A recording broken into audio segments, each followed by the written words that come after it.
You are about to meet the national best-selling author of over 29 books right after this.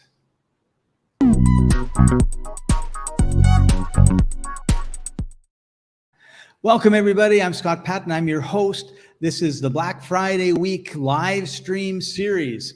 We've partnered with InfoStack.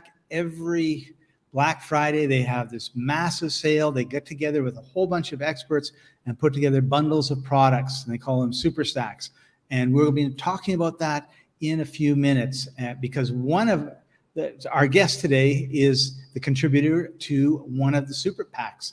And she is a national best-selling author, as I said, of more than 29 novels. So we're going to get into how that feels like. She's a former secondary English language arts teacher and creative writing teacher with Southern Methodist University's CAPE program and the Osher Lifelong Learning Institute with North Carolina State University. She has applied her love of teaching to the creation of WriterSpark Academy, an online school for writers seeking to hone their craft. So with that, let's welcome Melissa Bourbon to the show. Hey, Melissa, how are you doing today? Hey, I'm great. Thank you so much for having me. I'm excited to have you. And this fits in so well with our theme at free-ebooks.net because you can go there, sign up, you'll get 5 free ebooks every month. And what we want to do is bring authors and readers together. So we have 200,000 people visiting every week. We have over 40,000 authors, all sorts of different topics. And so if you're an author and you want to get exposed to that traffic, just join up. It's free for authors to share their books and then hopefully get a big community together so that you can tell them to go to Amazon or Barnes & Noble and buy. Yeah, buy the rest of them. So tell us a little bit about your novels. Okay, well, I'm a mystery writer primarily, and my first book was published in 2008, and I have a variety of different series out there now. So I have a couple of traditional mystery series, a couple of cozy mystery series. I have a couple standalone, more romantic suspense mystery thriller novels that are based on Mexican legends. I love those books. And then I'm currently working on 2 more traditional series, one with some paranormal elements. Oops, I lost you. I can't hear you. Sorry, I muted myself. Okay. Or I got muted somehow. So what brought you to, why did you decide mystery? I'm a science fiction reader, so I think everyone should write science fiction. But was there something that happened that caused you to decide you wanted to be a mystery writer? Yeah, so that's my son sneaking in here. Right. They should have waited and said hi. Yeah, and photobombed you. Yeah, right. Usually it's my husband that does that. So I was a middle school teacher and I had my first 2 kids and most of my salary went to daycare. And that's when I decided to stay home. Well, we made the decision that I would stay home with our kids. And, that was sort of before the YA revolution. So there wasn't a lot for middle grade. There was not a lot for young adults.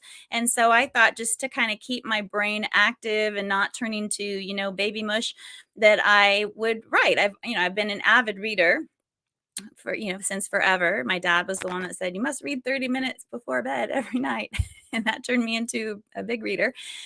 So that's how I started. And I wrote a wonderful middle grade book that has never seen the light of day. Then I kept having kids and fast forward about 10 years and we had moved and I started getting together with another friend who also liked to write once a week in the evenings. And before long, I had a character and then she had a family and then they had a location, a setting. And I thought, oh, I could put this into a book. That would be fun. And when I thought about what kind of book I would put it into, mystery came to mind as the obvious choice because I grew up with Nancy Drew and the Bobbsey twins and the Hardy Boys and then Agatha Christie, so that's just my wheelhouse in terms of reading. I love domestic suspense right now. That's just what I read. And so it makes sense that that's what I write. Very cool. You reminded me actually of a time in my life when I was learning copywriting, and I was working, and the course that I took would send me like a chapter every month. Mm-hmm. And this was just piling up on my desk. And I looked at it and I thought, I really want to, go through this and read this, but obviously I'm not. So what can I do differently? And I thought, I'm just going to take the pile, I'm going to put it by the lamp by my bed. Mm-hmm. And I'll aim for 15 minutes a night, right? And I don't know if it was 15 or 30 or whatever it ended up being. And I mean, looking at it, I thought it'll take me 6 months to get through this.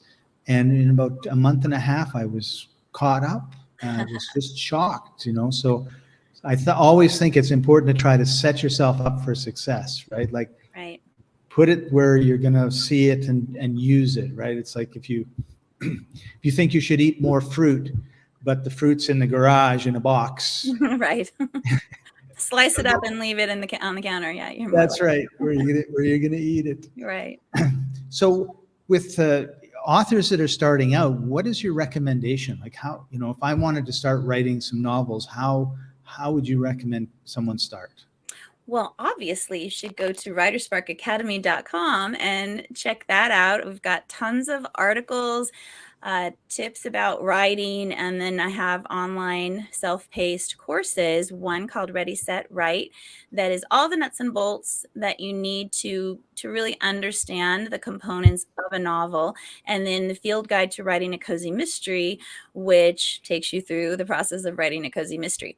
But aside from WriterSpark Academy, I think that it's really important to develop a network of people who are like-minded. So to find, whether it's a national writing organization, a local writing group, Meetup is great for finding other writers in your area. It's really beneficial, I think, to be surrounded by people who understand your passion first and foremost. And that's a great way to form critique groups and to gain knowledge. When I started out, I joined Romance Writers of America. That's sort of all that was available to me where I lived. And even though I didn't write romance, but I learned so much about the industry and the craft. And authors, I have found, have been very generous. They are very generous with their time and knowledge. And so I, learned from some wonderful people who are, amazing authors. And part of why I created WriterSpark Academy is to help people skip the line, to pay it forward, to allow people to kind of skip that steep learning curve that a lot of us had to go through before the internet was at our fingertips. So I would say, find like-minded people and then find a way to learn, whether that is through experienced people or through a course or through the many, many, many websites and blogs that are out there that share about the craft of writing. There are some great ones. And, TikTok has editors and authors that share tips, including me, and Instagram. I mean, all of these social media platforms have opportunities to really learn. And one of my biggest tips is, or I guess takeaways with writing, is that you're never not learning. You are a reader, and the more you read, the stronger you become as a writer. And everything that you write gets a little bit better if you have intention and you're trying to improve yourself with the writing craft. I think that's a really, really good point. Lord of the Rings. I read it before I was a teenager. I didn't think I understood it, but I read it. And then again and again and again. Right. And it was amazing to me because Tolkien actually had a group of other professors and other writers that he met with regularly. And then they would share the stories that they were writing and give each other ideas. Oh, do this and oh, do that. And so did Fitzgerald. So did Hemingway. So did Gertrude Stein. I mean, all of these people, they found their people. And, right. That's really important because, my husband's super supportive and my family and friends, but nobody gets the passion of why you want to sit at a computer or with your notebook and write and write and write all day long and live in this imaginative world in your head, except another writer. Exactly. It's important. So how do you structure a mystery? Like, do you know who done it, who did it Who did? at the beginning and work back, or do you just start at the beginning of the story and No, then hope you don't get? typically you do know who did it and how that happened. And as a teacher, it's what's called backwards mapping. So you look at what the end goal is, and then you work backwards to see how are we going to bring our students to that goal, right? And it's the same with the mystery. So we know what happened, we know what the crime was, we know why, we know who did it, we know everything that we possibly can, ideally. And then you have to work backwards with clues and red herrings to see, okay, how can I get my sleuth or my detective or, whatever it is to get to the truth. So I'm kind of a hybrid of a pantser and a plotter. And I run a podcast as well, and I talk with authors, and we have several authors that we've had this conversation about, are you a pantser and are you a plotter? And, it used to be I thought, oh, I'm a plotter or I'm a pantser. But the truth is we're all a hybrid, because we plot to varying degrees and we pants to varying degrees, because all of us, as we write, have these great aha moments. And this is when we develop description and when we develop our characters and the layers to everything. And, in a sense, that's pantsing, your brain writing is what I call it. And, but you start with kind of an overview of your plot, which again can be to varying degrees. But in terms of a mystery, yes, I always like to start with knowing who is dead and why. That's not to say I haven't changed, because a couple of times I have changed the villain at the end, and that caused a lot of problems because I had to go back and change a whole lot of things. But in the end, it was a better story for it. Cool. Do you ever find the characters take on a life of their own and sort of write themselves? Yeah, in a lot of ways. And then characters often will just show up that you hadn't planned. In my most recent Pippin Lane Hawthorne book, which is a traditional mystery with some paranormal elements, with many characters named after Tolkien characters, in fact, Pippin included. There was this character that showed up, just kind of accosted Pippin on the sidewalk one night. And I don't know where she came from. I didn't know what her plan was. I didn't know why she was there. And she ended up being incredibly instrumental to the plot and of that story, and then to the bigger plot of the series arc as well. So yeah, random things happen. And, I have a character that lives kind of catty corner from Pippin, and she's in 70-ish something free spirit. And she's got a spin-off series now because she's just so fun to write, and I certainly didn't plan that. So yeah, they really can come alive. That's cool. So one of the things about writing is you don't want to be too rigid, right? Like you want to be able to flow with it. I think so. Yeah, without maybe going, it's a balancing act, right? Because you don't want to go on a tangent that ends up in a totally different place from where you want it to end up. Right. And that's why you hire, if you're going indie, that's why you have a developmental editor that you work with. And if you're traditional, that's what your editor does, is to help rein that kind of stuff in or identify. We're very close to our own work, and so it's really hard to see the gaps or the problems. Right. And that's why you want to be part of a group too, right? If you're talking to people, and then it's like, another thing that I like is comics. I've always read comics. Mm-hmm. And then you can tell sometimes when the author and the editor and the executives of the company have a fight. Oh yeah. And who won? The thing is going exactly where the writer wants, and all of a sudden it just veers off in this direction. It's like, what happened? Yeah. Then that happens once in a while, and you have to either give in, or if it's really important to you, you stand your ground and make your case. And you're depending on who your editor is and what kind of relationship you have, you may win that argument or you may not. Yeah. Well, and in today's world with the internet, it's easy to find interviews with different people. And you just reminded me of two comic book writers that I read interviews of. And one was like, why did you leave this series? It was really successful and everything else. So I had a big fight with the editor, and the executive sided with the editor. So I left because it wasn't my vision anymore. Right. And then there was another one where basically the author said, or the writer, well, the comic book author said, this is where I want it to go. And it's so important that this happens. And fought the editor and fought the executives. And then they said, okay, if it doesn't work, it's your fault. Yeah, And it was spectacular. It worked out really well. So it's funny how that goes. Yeah, it is. Cool. So we're going to take just a short break, because one of the things that people tuning in can do is they can, in the comments, go #Mexico, and we're going to give a complimentary vacation in Cancun or Puerto Vallarta at the end of the show. So you want to stay tuned to that. And I happen to have this little video.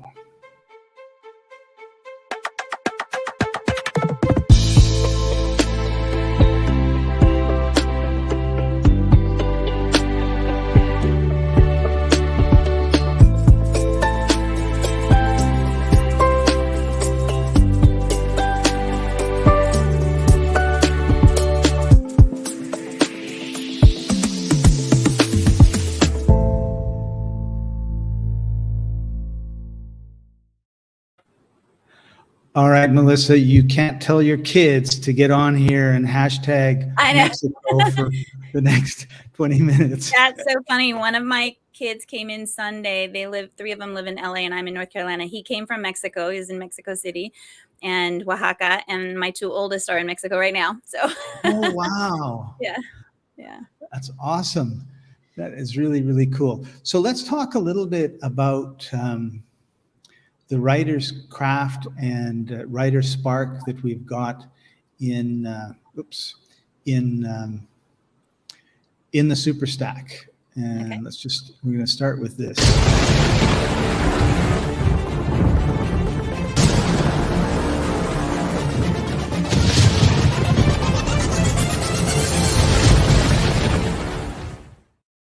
Wow, that was cool. Thank you. So we have, I wanted to bring up the page, and this is only available for Black Friday week. I think the Tuesday after Black Friday is the last day, and InfoStack approached a bunch of other amazing experts, and put this huge bundle together, and then it's got this great discount. It's only $49. Pretty amazing deal. It is. It's really amazing. And you've got all this, the bottom line up front, everything else. I want to scroll down to, and we're going to put the link in the comments so you can see it. And it's good for 12 months. So, it's a lot of information. I find personally that sometimes I get a bit turned off because these people pile on all this information. I was like, how am I ever going to consume it, right? But you're going to have a whole year to go through this. And I think if you're serious about writing, it is crucial, to get in here and start learning. And some of the things I believe have lifetime access. My courses have lifetime access, for example. Right. Yeah. So, and I know I'm not the only one. So some things, you have access to the whole thing for a year, but some things are downloadable. Some things are, information or software that you will lose after a year, but other things you have forever. Right. And and if it's software and it's only good for a year, you can buy it. Right. I should have looked to see where you are, and now of course I'm looking. Oh wow, looks really cool. Oh wow, this looks really cool. There's so many interesting and great things. Yeah. Essential fantasy writing course. Okay. Here we are, the WriterSpark mini course writing bundle. So tell us a little bit about what we can expect when we get it. Okay, well, the mini bundle consists of a course about the hero's journey, which is something I'm passionate about. And I use in my story structure to make sure that my heroes, my protagonists have growth, which I think is the core of success for any book. If you have a character-driven book, then there has to be growth. And with series, people come back to series because they relate to the character resonates with them. They love those characters. And so, you have to have these journeys that your characters go on, whether it's in a series or a standalone book. And so the first course is a mini course about the hero's journey with a big example using movies. And I used October Sky, which is a great, great movie and a great hero's journey. And then the second mini course is about writing dialogue. There is nothing worse than reading a book that has stilted or inauthentic dialogue. And so that course, it gives you strategies and sort of guide you through the process of how different ways to use dialogue and to help you make it authentic. And then the third element of the bundle is a digital version of the Ready, Set, Write companion book, which has all of the handouts that go with that course. And so it's really all about the planning of your novel.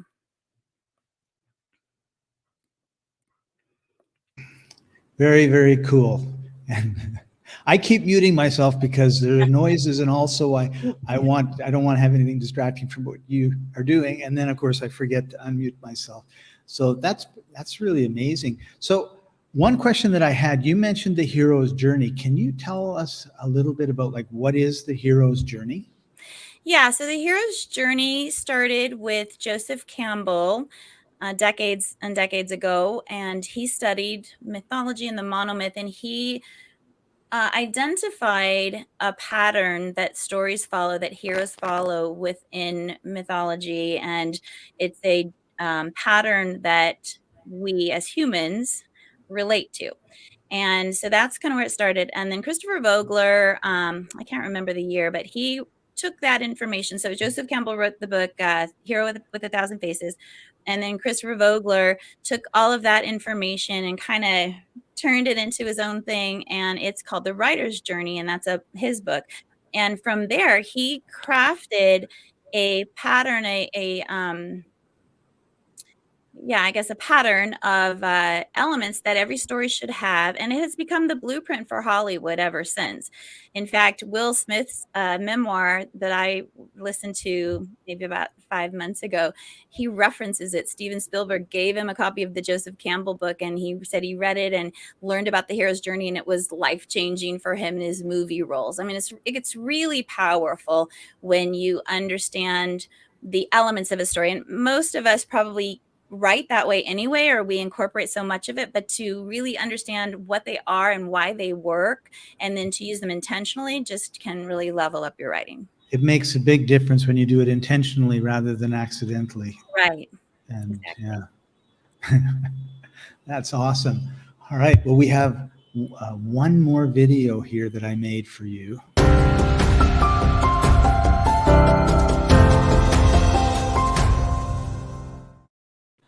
Nice. And we just want to remind everybody, head over. Now it's not showing. There it is. So the Writer's Craft 4.0, it's available for 1 week because this is Tuesday. Next Tuesday will be the last day. It's in the comments, so you don't have to like look at the screen here. You just go to the comments and tap on it, because that's one of my pet peeves. Well, why do you put it on the screen? Because it just doesn't work when you or take a screenshot. So we always put it into the comments. There's the free eBooks comment. And Melissa, thank you so much. I really appreciate having you on. You've given us some great information. It's really fascinating. I'm looking forward to taking your courses. Thank you. I mentioned before we came on the air that I'm going to ask you to do something, and that is leave us with today's tip.